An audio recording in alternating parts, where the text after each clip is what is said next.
Assalamualaikum warahmatullahi wabarakatuh. Perkenalkan, nama saya Rara Cinderella dengan NIM G002551 dari kelompok A8.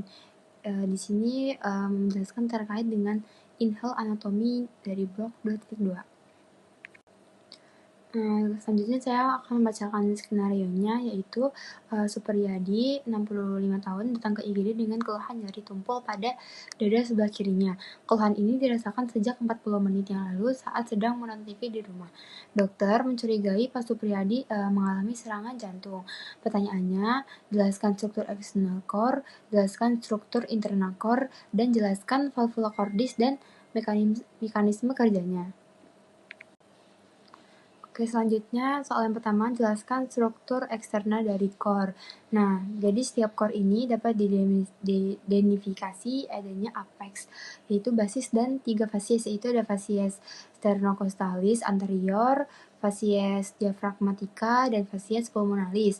Nah, basisnya akan mengarah ke bahu kanan, sedangkan apexnya akan mengarah ke panggul kiri. Nah, basis cordis ini terdiri dari atrium dextrum, terus menghadap ke belakang, ke arah craniolateral dextra, kemudian apex cordis itu juga mengarah ke arah ventricular sinistra.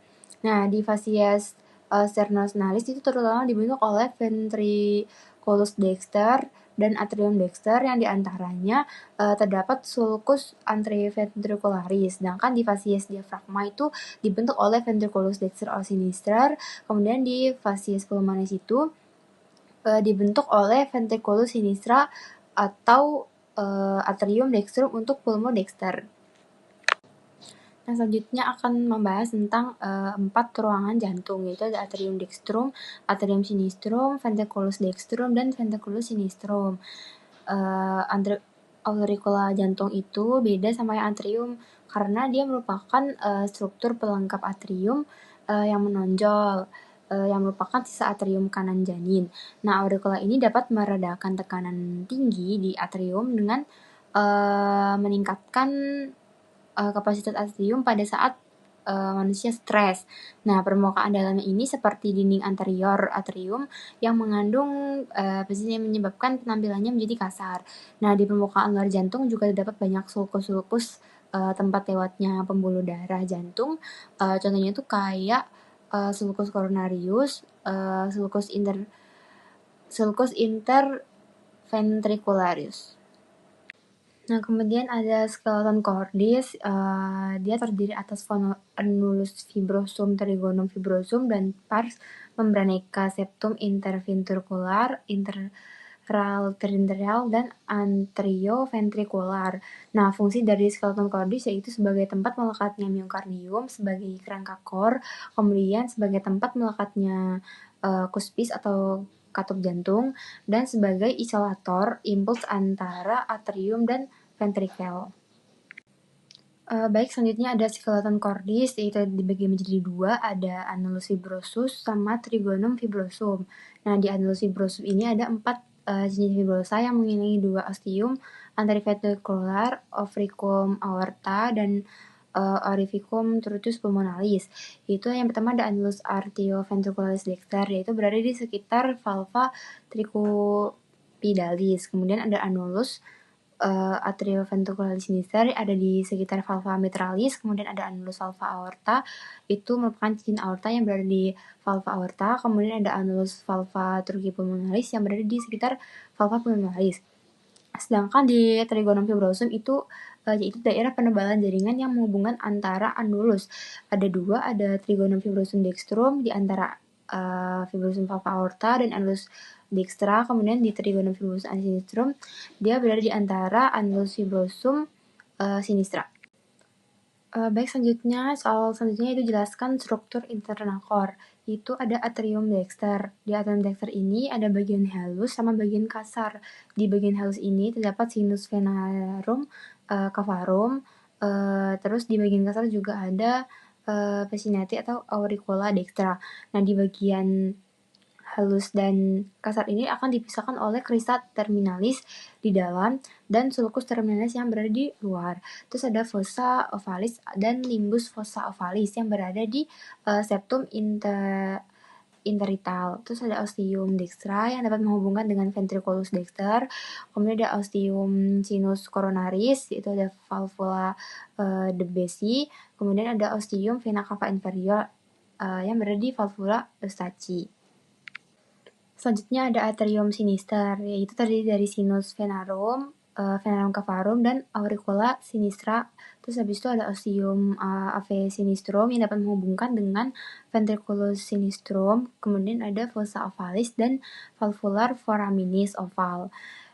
Pada atrium sinister itu dimuarai oleh 2 buah vena pulmonalis dextra, kemudian 1 buah vena pulmonalis sinistra superior, dan 1 buah vena pulmonalis sinistra inferior.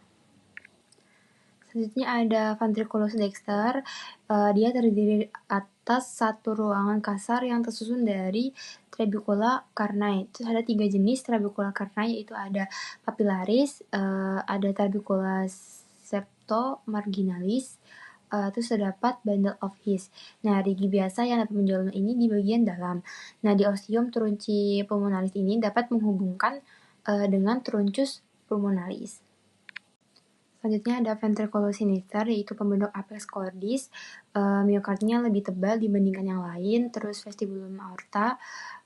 Terus ada ostium aorta yang dapat menghubungkan dengan aorta. Terus papillarisnya chorda tendinae. Kemudian soal yang terakhir yaitu jelaskan valvular cordis dan mekanisme cara kerjanya.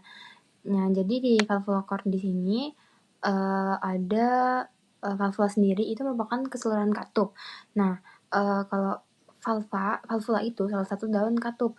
Nah, cuspis ini ibarat kayak daun pintu dan fungsinya itu untuk mencegah aliran darah balik. Nah, valva tricuspidalis atau valva anteroventricularis dextra, yaitu di antara atrium dan ventriculus dexter, terdiri atas 3 valvula atau cuspis, yaitu anterior, posterior, sama septal.